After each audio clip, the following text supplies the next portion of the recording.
അസ്സലാമു friends, welcome back. അപ്പോൾ ഇന്നിതാ നല്ലൊരു കിടിലൻ ചെമ്മീൻ ബിരിയാണിയുടെ റെസിപ്പി ആയിട്ടാണ് കേട്ടോ വന്നിട്ടുള്ളത്. അപ്പോൾ നമുക്കിതാ പെരുന്നാളൊക്കെ അടുത്ത് വരികയാണല്ലേ. അപ്പോൾ ഈ പെരുന്നാളിന് ഉണ്ടാക്കി നോക്കാൻ പറ്റിയ നല്ലൊരു അടിപൊളി ബിരിയാണിയുടെ റെസിപ്പിയാണ്.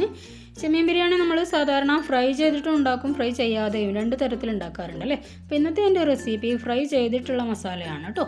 അപ്പോൾ ഇതിന് വേണ്ട ഇൻഗ്രീഡിയൻസ് എന്തൊക്കെയാണെന്ന് നോക്കാം. അതിനുവേണ്ടി ഞാനിതാ ഇടത്തരം വലുപ്പമുള്ള 1 കിലോ ചെമ്മീൻ എടുത്തു വെച്ചിട്ടുണ്ട്. ഇനി നമുക്കിതിനെ ഒന്ന് കഴുകി വൃത്തിയാക്കിയിട്ട് വരാം. അങ്ങനെ ഞാനിതാ ചെമ്മീനൊക്കെ ക്ലീൻ ചെയ്ത് ഇപ്പോൾ ഇത് ഏകദേശം അതിൻ്റെ നേരെ പകുതി ഒരു 1/2 കിലോനോളാണ് കിട്ടിയിട്ടുള്ളത്. 1 കിലോ ചെമ്മീനായിരുന്നു എടുത്തിരുന്നത്, അത് നേരെ പകുതിയായി വന്നിട്ടുണ്ട്. എല്ലാം ക്ലീൻ ചെയ്ത് കഴുകി വെച്ചിട്ടുണ്ട്. ഇനി നമുക്കിതിലേക്ക് കുറച്ച് മസാല പുരട്ടി വെക്കാം. അപ്പോൾ അതിനു വേണ്ടി ഞാനിതിലേക്ക് ഏകദേശം ഒരു 1/2 ടീസ്പൂണോളം മഞ്ഞൾപ്പൊടി ചേർത്ത് കൊടുക്കുകയാണ്.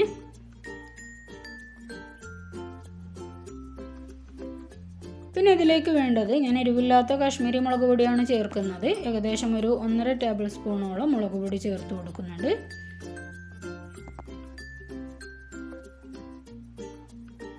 കാരണം ഓൾറെഡി നമ്മൾ മസാലയിലേക്ക് പച്ചമുളക് ചതച്ചത് ചേർക്കും, അപ്പോൾ എരിവിന് ആവശ്യത്തിന് ചേർത്ത് കൊടുത്താൽ മതി. പിന്നെ ഇതിലേക്ക് വേണ്ടത് വളരെ കുറച്ച് ഒരു 1/2 ടീസ്പൂൺ വീതം ഇഞ്ചി, വെളുത്തുള്ളി, പച്ചമുളക് ചതച്ചത്. ഒരുപാട് വേണ്ട, ഫിഷ് ആയതുകൊണ്ട് ഒരുപാട് ഇഞ്ചി വെളുത്തുള്ളിയുടെ ആവശ്യമില്ല, വളരെ കുറച്ച് മാത്രം മതി. നമ്മൾ ചിക്കനിലേക്കൊക്കെ മാരിനേറ്റ് ചെയ്യുമ്പോൾ ഇടുന്ന പോലെ ഇട്ട് കൊടുക്കേണ്ട ആവശ്യമില്ല കേട്ടോ. ഞാൻ ഏകദേശം ഒരു 1/2 ടീസ്പൂൺ വീതം മാത്രമാണ് ചേർത്ത് കൊടുത്തിട്ടുള്ളത്. ഇനി ഇതിലേക്ക് നമുക്ക് ആവശ്യത്തിനുള്ള ഉപ്പ് ചേർത്ത് കൊടുക്കാം. ഇതെല്ലാം കൂടെ നന്നായിട്ടൊന്ന് മിക്സ് ചെയ്തെടുക്കാം.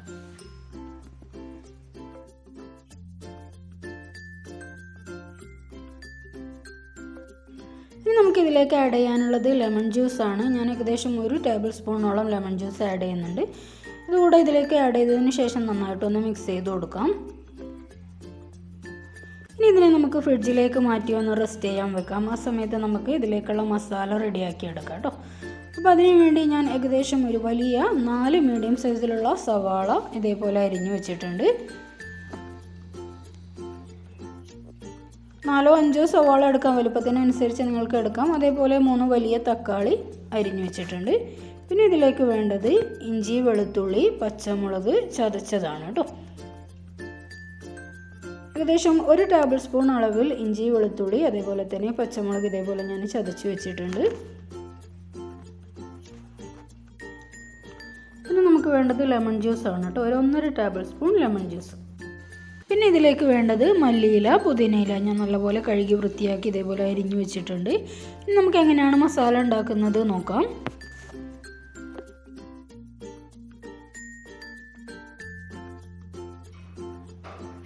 ഒരു പാത്രം അടുപ്പിൽ വെച്ചിട്ടുണ്ട്. പാത്രം നന്നായിട്ട് ചൂടായി വരുന്ന സമയത്ത് നമുക്കിതിലേക്ക് ഒരു 4 ടേബിൾ സ്പൂൺ അളവിൽ ഓയിൽ ഒഴിച്ചു കൊടുക്കാം. ഇനി ഇതിലേക്ക് ഫസ്റ്റ് നമുക്ക് ഒരു 2 സവാള നേരിയതായിട്ട് അരിഞ്ഞിട്ടൊന്ന് എണ്ണയിലിട്ട് ഒന്ന് വറുത്ത് കോരി മാറ്റി വെക്കണം. ഏകദേശം ഒരു ഗോൾഡൻ ബ്രൗൺ കളർ ആവുന്ന സമയത്ത് നമുക്കിത് എണ്ണയിൽ നിന്നൊന്ന് കോരി മാറ്റാം.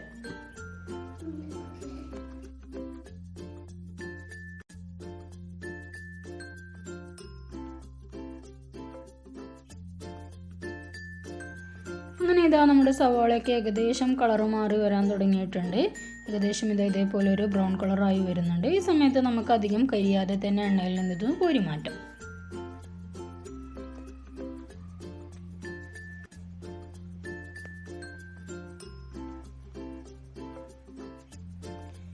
ഇനി ഇതൊരു സൈഡിലേക്ക് മാറ്റി വെക്കാം. നമുക്ക് ഇതേ എണ്ണയിൽ തന്നെ കുറച്ച് നട്ട്സും കിസ്മിസും കൂടെ ഒന്ന് വറുത്ത് കോരിയെടുക്കാം.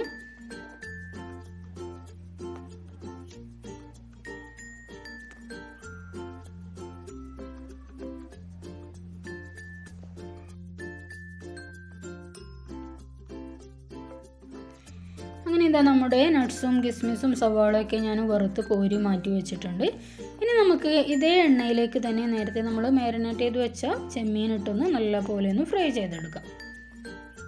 ഇട്ട് കൊടുക്കുന്ന സമയത്ത് നല്ല ഹൈ ഫ്ലെയിമിൽ ഇട്ട് കൊടുക്കുക, പിന്നെ ലോ ഫ്ലെയിമിൽ വെച്ചിട്ട് വേണം കേട്ടോ ഫ്രൈ ചെയ്തെടുക്കാം. നിങ്ങൾക്ക് വെളിച്ചെണ്ണയിൽ വേണമെങ്കിൽ ഉണ്ടാക്കിയെടുക്കാം. ഞാനിവിടെ ഓയിലാണ് യൂസ് ചെയ്തിട്ടുള്ളത്. ബിരിയാണി ആയത് കാരണം ഞാൻ ഓയിലാണ് യൂസ് ചെയ്തിട്ടുള്ളത്.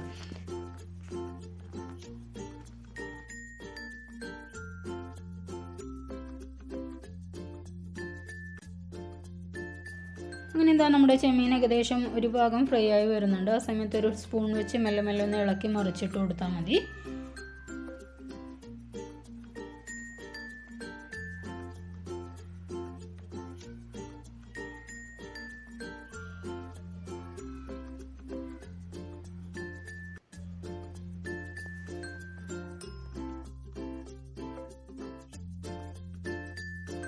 ഈ ഒരു സമയത്ത് ഞാൻ ഇതിലേക്ക് കുറച്ച് കറിവേപ്പില ആഡ് ചെയ്ത് കൊടുക്കുന്നുണ്ട് കേട്ടോ, നല്ലൊരു ഫ്ലേവറിന് വേണ്ടിയാണ്.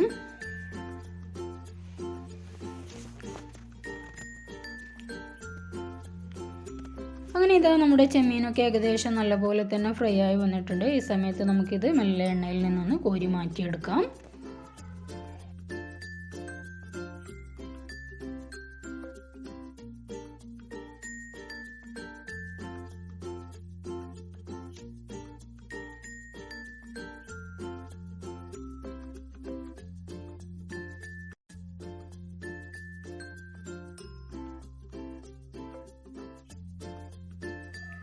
അങ്ങനെ ഇതാ നമ്മുടെ ചെമ്മീനൊക്കെ വറുത്ത് കോരിയെടുത്ത് അതേ എണ്ണയിലേക്ക് തന്നെ നമ്മൾ നേരത്തെ അരിഞ്ഞു വെച്ച സവാള ഇട്ട് കൊടുക്കാം.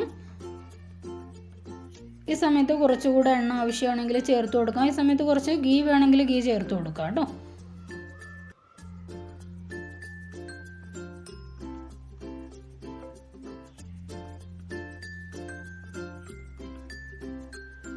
സവാള ഒന്ന് പെട്ടെന്ന് വഴന്ന് കിട്ടുന്നതിന് വേണ്ടി ഇതിലേക്ക് കുറച്ച് ഉപ്പ് ആഡ് ചെയ്യാം.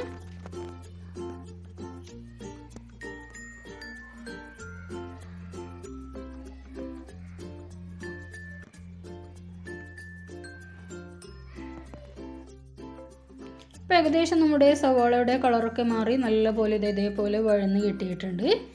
ഈ സമയത്ത് നമ്മൾ നേരത്തെ ചതച്ച് വെച്ച ഇഞ്ചി, വെളുത്തുള്ളി, പച്ചമുളക് ഇതിലേക്ക് ആഡ് ചെയ്ത് കൊടുക്കാം കേട്ടോ.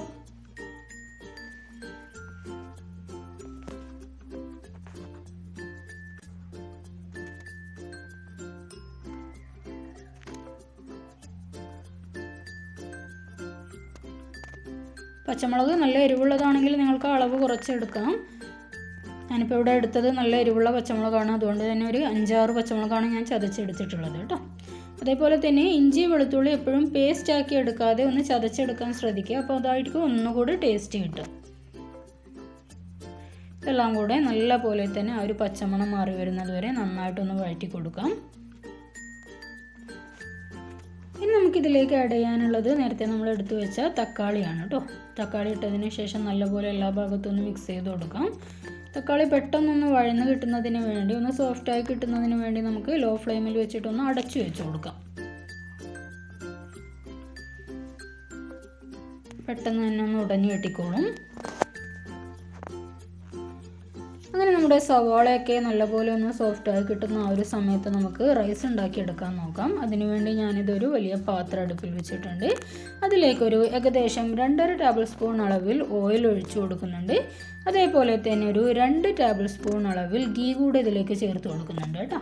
ഗീയും ഓയിലും രണ്ടും കൂടെ മിക്സ് ചെയ്തിട്ടാണ് ഞാൻ റൈസ് ഉണ്ടാക്കിയെടുക്കുന്നത്.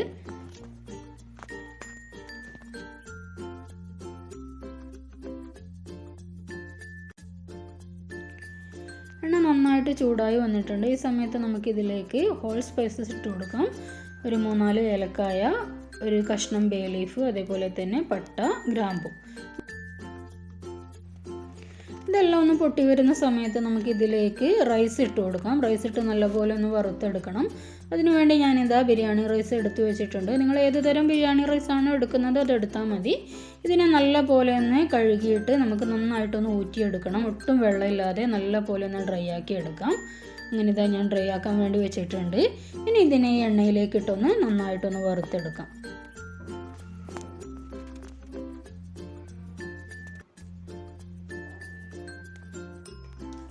റൈസ് വറുത്തെടുക്കുന്ന സമയത്ത് ഫ്ലെയിം കൂട്ടി വെക്കാൻ പാടില്ല. ലോ ഫ്ലെയിമിൽ വെച്ചിട്ട് വേണം റൈസ് വറുത്തെടുക്കാൻ. ഈ സമയത്ത് നമുക്ക് എത്രയാണോ നമ്മൾ റൈസ് എടുത്തിട്ടുള്ളത് അതിന് കണക്കായിട്ടുള്ള വെള്ളം എടുത്ത് നന്നായിട്ടൊന്ന് തിളപ്പിച്ചെടുക്കണം. ഇനി ഇതിലേക്ക് നമ്മൾ ഡയറക്റ്റായിട്ട് തിളച്ച വെള്ളമാണ് ഒഴിച്ചു കൊടുക്കാൻ പോകുന്നത് കേട്ടോ.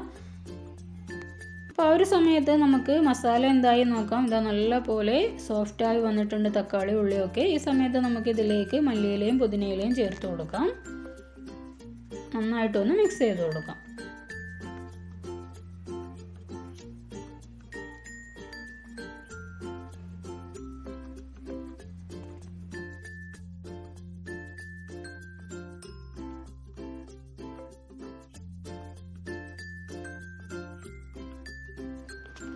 നമുക്കിതിലേക്ക് നേരത്തെ നമ്മൾ ഫ്രൈ ചെയ്ത് മാറ്റി വെച്ച ചെമ്മീൻ ഇട്ട് കൊടുക്കാം. ചെമ്മീൻ ഇട്ട് കൊടുത്തതിന് ശേഷം എല്ലാ ഭാഗത്തേക്കും മസാല ഒന്ന് മിക്സ് ആവുന്നത് പോലെ നന്നായിട്ടൊന്ന് ഇളക്കി കൊടുക്കാം.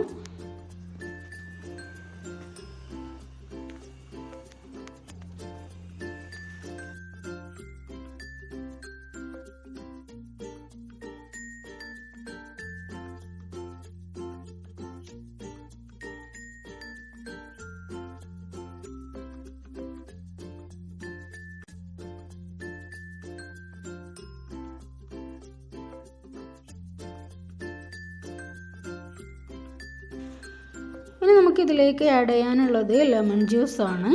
ലെമൺ ജ്യൂസ് ആഡ് ചെയ്ത് കൊടുത്തിട്ടുണ്ട്. ഇനി അവസാനമായിട്ട് നമുക്കൊരു കാര്യം കൂടി ഇതിലേക്ക് ചേർക്കാനുണ്ട്. 1 ടീസ്പൂൺ ഗരം മസാല പൗഡർ കൂടി നമുക്കിതിലേക്ക് ചേർത്ത് കൊടുക്കാം. ഗരം മസാല പൗഡർ ഒരുപാട് അധികമായി പോവാതെ ശ്രദ്ധിക്കണം, ഭയങ്കര കുത്തൽ ഫീൽ ചെയ്യും കേട്ടോ. ഇനി ഇതെല്ലാം കൂടെ നന്നായിട്ടൊന്ന് മിക്സ് ചെയ്ത് കൊടുക്കാം.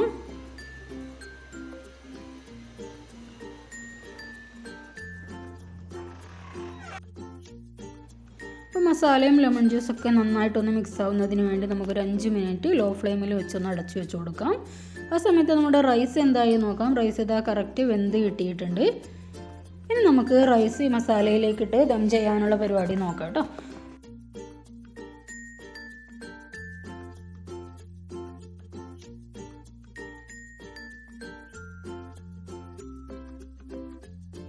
അപ്പോൾ നമുക്ക് ഈ മസാലയുടെ മുകളിലേക്ക് ഫസ്റ്റ് കുറച്ച് ഗീ ഒഴിച്ചു കൊടുക്കാം.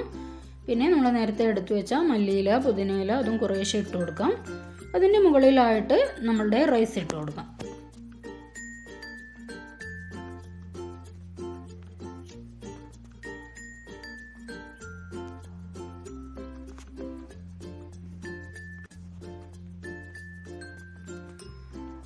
റൈസ് ഉണ്ടാക്കുന്ന സമയത്ത് നമ്മൾ വറുത്തെടുത്തുണ്ടാക്കിയത് കാരണം ഒട്ടും കട്ട കെട്ടാതെ വേറെ വേറെ ആയിട്ട് തന്നെ റൈസ് കിട്ടിയിട്ടുണ്ട്. എപ്പോഴും ബിരിയാണി റൈസ് ഉണ്ടാക്കുമ്പോൾ അതേപോലെ തന്നെ ഗീ റൈസിനാണെങ്കിലും ഒന്ന് റൈസ് വറുത്തെടുക്കുകയാണെങ്കിൽ ഇതേപോലെ കിട്ടും കേട്ടോ.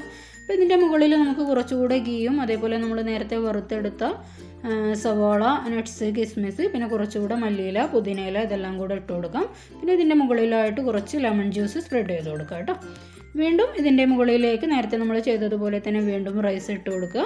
അതേപോലെ തന്നെ മുകളിലേക്ക് മല്ലിയില, പുതിനയില, നമ്മൾ ഫ്രൈ ചെയ്ത് വെച്ച സവാള മിക്സ്, പിന്നെ ലെമൺ ജ്യൂസ്, പിന്നെ കുറച്ച് ഗരം മസാല പൗഡർ കൂടെ ഇട്ട് കൊടുക്കാം മുകളിലായിട്ട്. ഈ സമയത്തൊക്കെ ഇടയിലായിട്ട് നമ്മൾ ഗീ ഒഴിച്ചു കൊടുക്കണം. ഒരുപാട് അധികം ആവേണ്ട, ആവശ്യത്തിനുള്ള ഗീ കുറേശ്ശെ ആയിട്ട് ഒഴിച്ചു കൊടുക്കാം.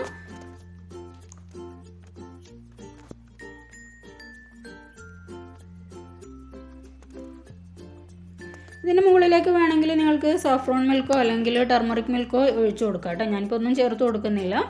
ജസ്റ്റ് നമ്മൾ ഫ്രൈ ചെയ്ത് വെച്ച സവാള മിക്സും പിന്നെ ഗീ ഒഴിച്ചു കൊടുത്തു, ഗരം മസാല പൗഡറും മല്ലിയില, പുതിനയില ഇത്രയാണ് ഞാൻ ഇട്ട് കൊടുത്തത് കേട്ടോ. ഇനി നമുക്കിതിനെ ഒരു 5 to 10 മിനിറ്റ്സ് ലോ ഫ്ലെയിമിൽ വെച്ചൊന്ന് ദം ചെയ്തെടുക്കാം.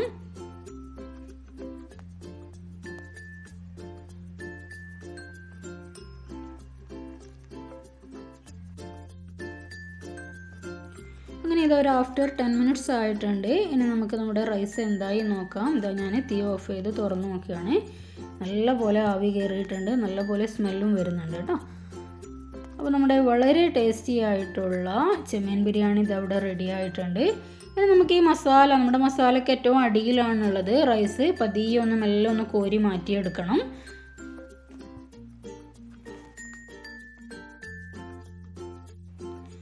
അപ്പോൾ നമ്മുടെ മസാലയൊക്കെ കറക്റ്റാണ്, റൈസിന് കണക്കായിട്ടുള്ള മസാലയാണ്. ഒരുപാട് അധികം ആകുമ്പോൾ എന്ന് വെച്ചാൽ കുട്ടികളൊന്നും കഴിക്കാൻ ഇഷ്ടപ്പെടില്ല. അപ്പോൾ കറക്റ്റായിട്ടുള്ള മസാലയാണ് കേട്ടോ. വളരെയധികം ടേസ്റ്റി ആയിട്ടുള്ള ഒരു ചെമ്മീൻ ബിരിയാണി തന്നെയാണിത്. അപ്പോൾ എൻ്റെ ഈ റെസിപ്പി എല്ലാവരും ഈ പെരുന്നാളിനൊന്ന് ഉണ്ടാക്കി നോക്കുമെന്ന് വിചാരിക്കുന്നു. നിങ്ങളുടെ അഭിപ്രായങ്ങളൊക്കെ കമൻറ്റ് ബോക്സിലൂടെ അറിയിക്കാൻ മറക്കരുത്. ഇൻഷാ അല്ലാഹ് ഇതേപോലുള്ള മറ്റൊരു കിടിലൻ റെസിപ്പിയുമായിട്ട് നമുക്ക് പെട്ടെന്ന് തന്നെ കാണാം. അസ്സലാമു അലൈക്കും.